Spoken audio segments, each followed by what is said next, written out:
પંથોડા પ્રાથમિક શાળામાં Akshita cotton limited અને તાલુકા પંચાયત દ્વારા શૈક્ષણિક કીટ અને નાસ્તાનું વિતરણ.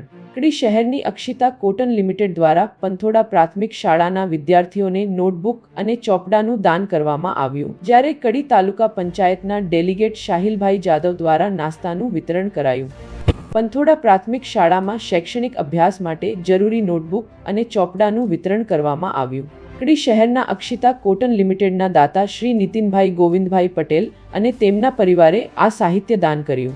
આ દાન સ્વરૂપે બાલવાટિકાથી ધોરણ 3 સુધીના બાળકોને 500 નંગ નોટબુકો અને ધોરણ 5 થી 9 સુધીના બાળકોને 1800 નંગ ચોપડા આપવામાં આવ્યા. આ પ્રસંગે કડી તાલુકા પંચાયતના ડેલિગેટ શાહિલભાઈ જાદવ તરફથી શાળાના તમામ બાળકોને અલ્પાહારમાં ડબ્બા પેકિંગમાં ચવાણું આપવામાં આવ્યું.